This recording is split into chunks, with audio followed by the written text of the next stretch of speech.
So good morning, everyone. And this week I've been offering a variety of images for meditation practice that hopefully support what the teachings are on Nibbana. And to continue this today, I'd like to say that in relationship to Nibbana, I'll talk more about it later, there's a very important concept of the current of a river. And at some point in practice, we enter a current that will carry us. So the current of the river that we float on and carries us to the ocean. And so this idea of being carried by a current relates to practice in that we're not only, one of the reasons to be really in the present moment, to learn to let go of the hindrances, let go of our distractions, and have some stability with attention in the present moment, is so that we can be carried by something. The practice is not only about what we do, but the practice is also about how we are practiced, how something gets set in motion that begins to live in us and open up and develop and grow in us. To carry us along. And then practice becomes less about what we do and more what we allow. And as long as the mind is distracting and caught up in thoughts, and practice has, balance tends to be more about what we are doing to let go and show up and stay focused. And but over time, that balance shifts towards less and less of us doing and more allowing the Dharma to carry us, to carry on the current. So with that as a background, we say in English sometimes that the river of time. And if you think of time as a river that's always flowing by, the place where it's flowing by is the present moment. And that's where we catch the current of time. And that perhaps the waves on time, if you allow kind of a wild stretch of the metaphors, the waves of time is the breathing, the inhales and the exhales. That if you can just, the breathing is always in the present moment as well. And if we rest on that, carried by the waves, the rhythm, the cycle of rising and passing of the inhale, coming and going of the exhale, and allow that to be kind of represent time, that allow us to kind of be in the river of time in the present moment, being carried along. And so you have to find then the balance between placing yourself in the present moment with the breathing, but also then allowing yourself to float or to rest in the experience, in the breathing as well. And where that balance is for you, it will shift over time, and where it is for you is the right place for you. There's nothing wrong about where you are when you start practicing. It's just you practice where we're at. So, taking a meditation posture, and I often say gently closing your eyes, because it can be helpful, this idea of gentling oneself. And the posture itself, it can be helpful. The posture feels kind of strong or confident.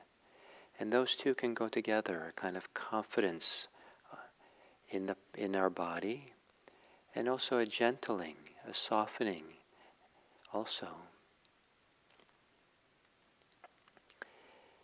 And then to settle in by perhaps taking those long, slow, deep inhales. Those deep inhales and exhales at the beginning is also a reminder that yes, here is the present moment. This is the meditation hall. This is the temple that we'll be meditating in the midst of. The body breathing here. It's also this deep breathing is a reminder that it's okay to put aside your thoughts and your concerns. If they're important, they can come back at the end of the meditation. And you're allowed to give yourself a break from the usual concerns and thoughts and fantasies. And then to let your breathing return to normal.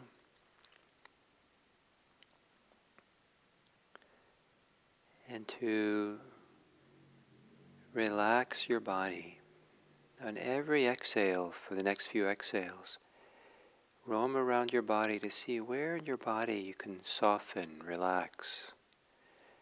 Any places of tightening or holding, contraction. As you exhale, release. Maybe find the place on the inhale, and on the exhale, let go.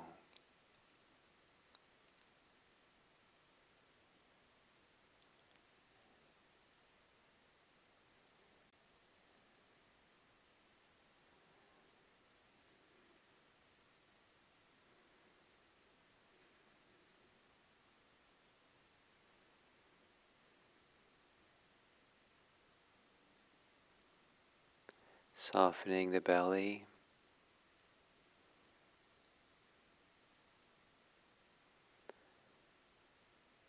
Softening the arms and the hands.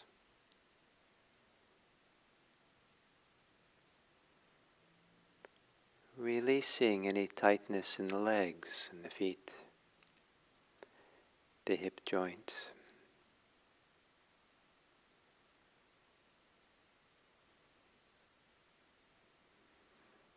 Releasing any tightness around the waist, the lower back.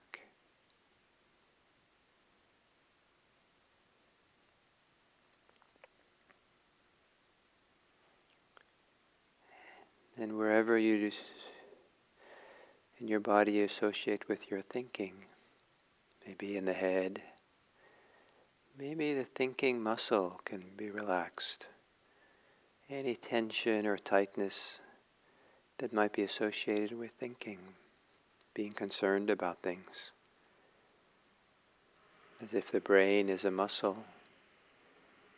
Perhaps there can be a way of softening, relaxing, releasing the brain.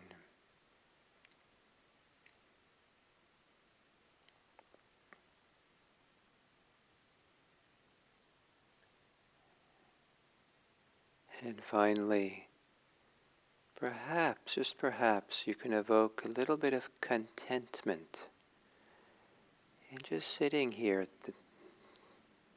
in meditation. Contentment just to be here.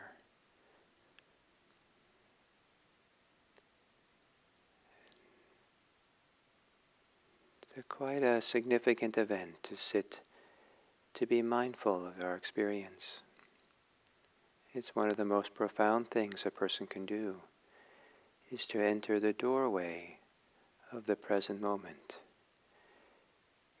To really be in our experience of the body and the mind as it's being lived.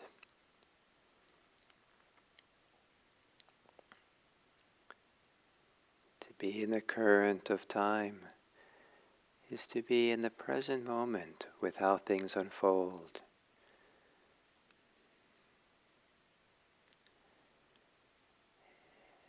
And perhaps allowing the cycle of inhaling and exhale be kind of like the surface waves of the river of time.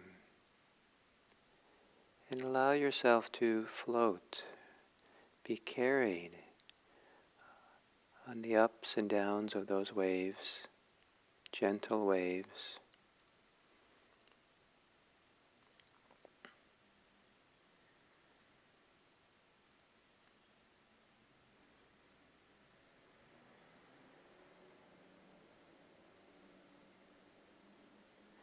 Perhaps as you exhale, to let go of thinking, or quiet your thinking.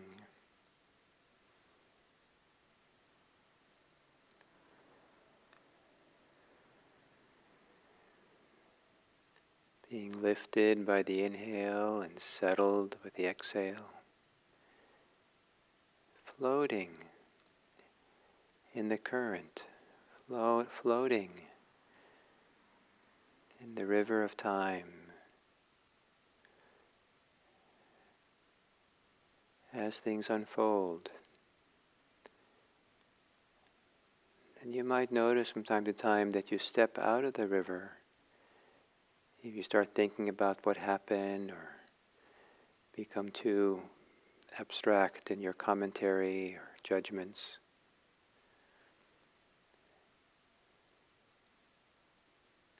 see if you can stay floating in the river, receptive and allowing of the next present moment as it flows through, maybe riding the inhales and exhales.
To ride on the present moment is to ride on an experience that will never return, and to appreciate the opportunity to really experience life in the current, the river of the present moment.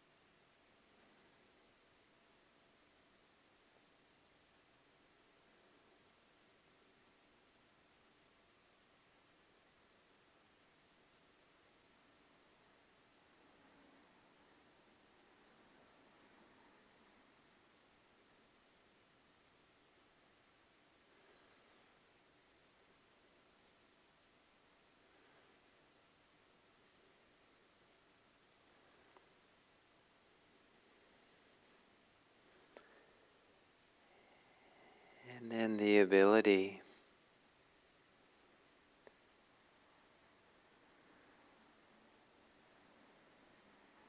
to have some bit of resting and opening to the present moment is an ability that can be used to meet, to be aware of others. Whether it's in person or a phone call, or whether it's an email, or whether it's just in our thoughts. There's a way of offering our presence as a gift. Offering a heartfeltness and a respect and a care and a friendliness that is almost inherent in offering our kind attention, kind regard to others.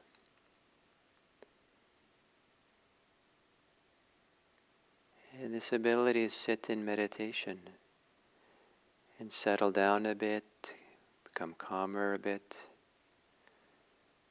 to be more mindful of our lived life, can become a gift that we bring to the world.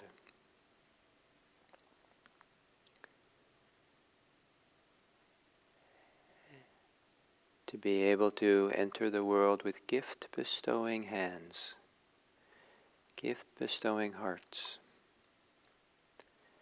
That this meditation that we're doing is not just for ourselves,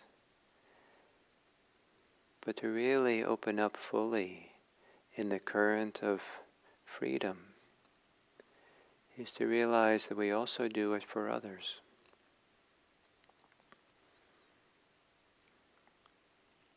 When the heart's open, it's clear that we share this life with other people, one way or the other. And may it be that the meditation practice we do supports us to keep our minds, our hearts, our hands open to support the welfare and the happiness of others. May we bring the kind of attention to others that in and of itself is beneficial to others. Simply our care and our attention, our ability to listen,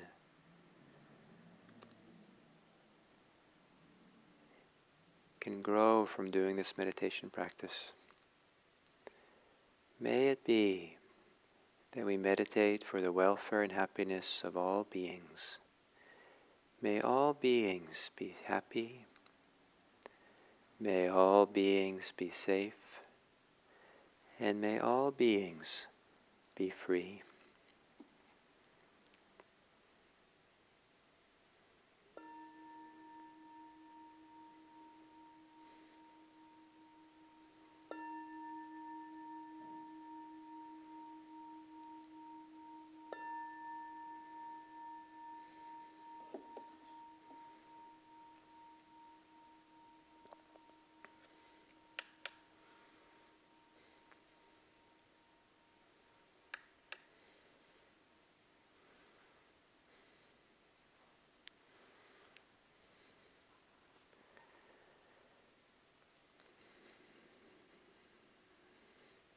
So greetings again.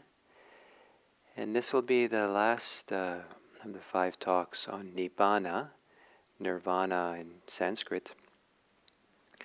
And this is kind of the ultimate goal of mindfulness practice as taught by the Buddha. Mindfulness practice is meant to be a onward leading practice where we're led and supported onwards into some of the deepest potentials for freedom that a person can have. Freedom of the heart, freedom of the mind. One of the core definitions of Nibbana is release from all suffering. And the word all is important here. There can be a lot of kind of partial Nibbanas, partial freedoms that come along as things we've been troubled with for a long time get released. But the definitive experience in Nibbana is generally a temporary experience, but an experience which is a radical cessation of all suffering that catches our attention, takes our breath away almost. Wow, this is possible. And some people don't even understand the subtlety and the kind of the deep way in which suffering is embedded in the fabric of life until it really drops away. And wow, this is possible. It's a release from suffering. Sometimes Nibbana is defined by the psychological forces which are the cause for suffering and which are suffering themselves, greed, hatred, and delusion. And Nibbana is defined as the release of those, the freedom from those, the cessation, the destruction of those. And this is not a blank slate, because Nibbana in the ancient India is strongly associated with has positive associations. It has associated with health, it's associated with happiness and well-being, and with peace. And so the experience in Nibbana, the word Nibbana kind of means the going out, like going out of a fire. And think of it as going out of the fire of a fever, going out that the fever passes or breaks. And then we have more health, and it feels good finally, a relief, a sense of peace that fever is gone. And the fever of greed, hate, and delusion.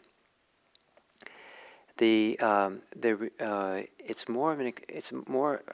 talk about it as an experience. I like to think of it as an event, because experience puts it a little bit in personal terms, which is fine, but there's something about the freedom that comes with Nibbana, this really, really deep release, where it's not really so easy to take it in personal terms. It's kind of like almost a transpersonal experience, or a beyond personal, or it just kind of has the personal, we're kind of freed from the personal in a certain kind of delightful way. So it's an event that goes on. And it's an event that involves this radical absence. And that absence, radical full absence of suffering, or radical or full absence of greed, hate, and delusion, of clinging, has a big impact on a person who has it. And so yesterday I talked about the function of it and how people are changed. And I want to talk a little bit more about that today. So this was kind of a review up to now. So Nibbana changes the person who experiences it. And in the Buddhist tradition, they say they become a noble person. And there's a kind of a state shift that's strong enough. And what is that change? The tradition will often describe it as in relationship to the Eightfold Path. And with the experience of Nibbana, or experiences on the way to Nibbana that are similitudes of it, very similar. Sometimes there's traces or hints of Nibbana that we have along the way. That in those events, something gets born inside of us. And the language of being born is used by the Buddha. And what is born is the Eightfold Path. The other language is that one enters the current of the Eightfold Path. Usually someone who's experienced the first first experience of Nibbana is said to become a stream enterer, someone who's entered the stream. That's the usual English way of saying it. Sota, which is the word that's translated as stream, literally means current. And it means entering the current of a river. And it's a little bit important to appreciate that, because a current is what carries you all the way to the ocean. If in the plains of India, and so we're being carried to deeper and deeper, fuller experiences of Nibbana, of freedom. As long as we're in the river, there's some freedom, but the idea is when you come to the ocean, the fullness of waters in the ocean, the fullness of freedom is there. It's maybe the metaphor. And so it's one thing to be in a river. You might be in an eddy, you might be no current where you are, but to finally be in the current and feel you're being carried. And generally currents are peaceful, gentle, in a big river. Over the rapids they're not, but so you're kind of carried by this current. And so when the Buddha was asked, when the Buddha was someone else was asked at the time of Buddha, Sariputta, his disciple, what is the current that one enters? Sariputta said, it's the current of the Eightfold Path. The Buddha himself also said that a person who has Nibbana, has this experience of deep release, is now endowed or possesses the Eightfold Path. I like the idea of endowed with the Eightfold Path. So the idea something is born, something we're endowed with, something we enter into the current and are carried by it. It gives a very different idea of what the Eightfold Path is than it is when it's instructed to someone who's a beginner. First comes to Buddhism and says, this is what you do right view, right intention, right action, right speech, right livelihood, right effort, right mindfulness, and right concentration. And but it said that with Nibbana, with a big enough release, all 8 factors of the path are not steps along the way, but they're unified and become kind of who we are, or unified in such a full way that they're all there present together. And so some people say that with Nibbana, Eightfold Path, the right of each of these steps shouldn't be called right so much, but maybe more complete or in harmony. Literally, the original word for samak means to everything going along with, the current, being in harmony with something. And what we're being in harmony with, what really opens up and why this Eightfold Path becomes something we possess, is that the freedom, the openness, the sense of release from clinging and craving and attachments, from suffering, becomes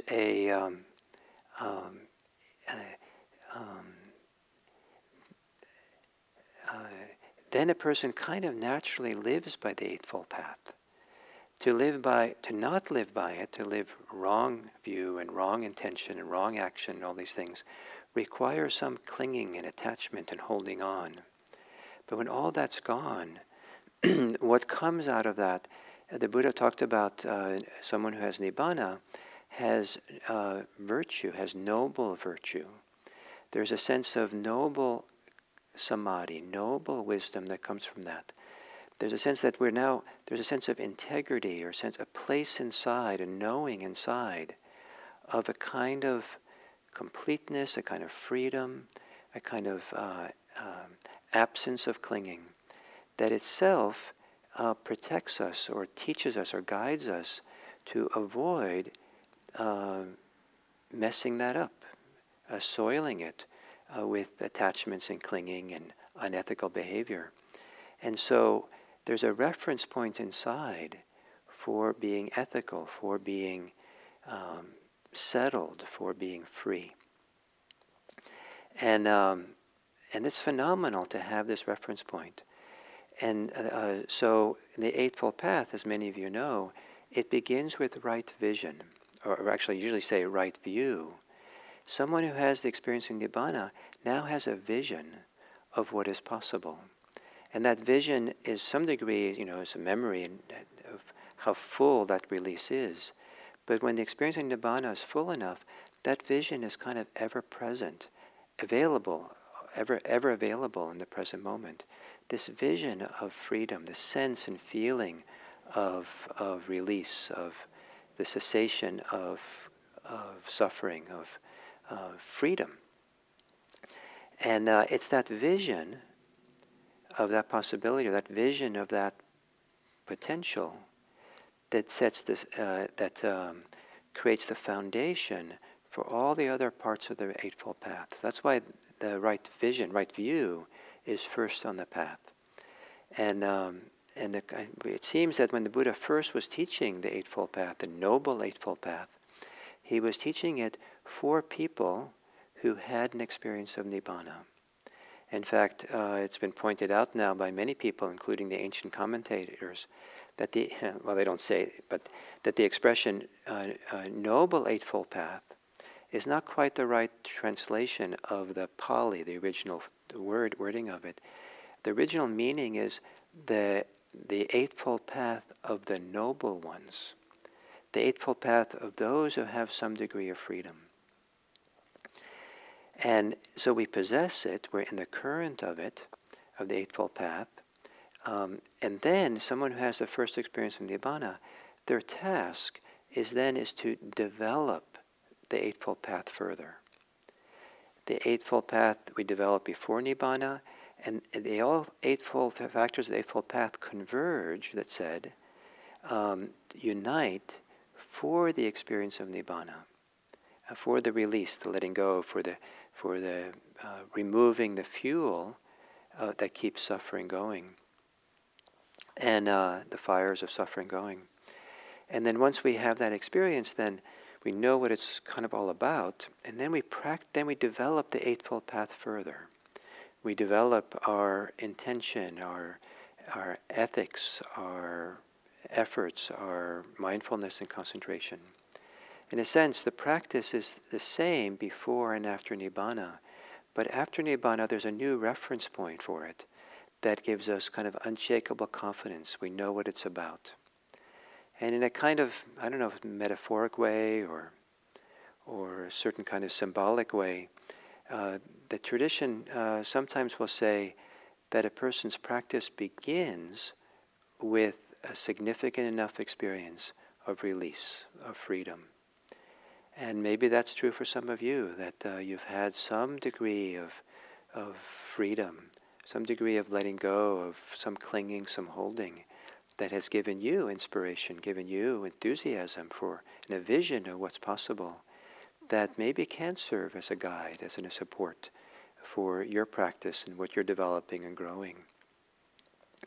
And may you have experiences of Nibbana, whether it's kind of the traces of it that can happen along the way, or whether it's the full entering the stream. And then may that stream carry you, and may you be carried by it, and carried by the Dharma, and to greater freedom, greater and greater freedom from suffering. It's a phenomenal path to be on, and it's a tried and true path if you practice it, if you entrust yourself to it. And it doesn't work if you don't practice it. So, thank you. And so the next weeks for the 7 a.m. in the morning meditation, I'll go through the Eightfold Path. And so it's such an important topic. And for those of you here this week, you can keep in mind that as I give these teachings, that part of what we're talking about is how to practice, and the reference point for practice, with freedom as the guide, or as the rationale, or as the source for the Eightfold Path. So thank you very much, and I look forward to our next time together, and on Monday, and may you be well, and Thank you.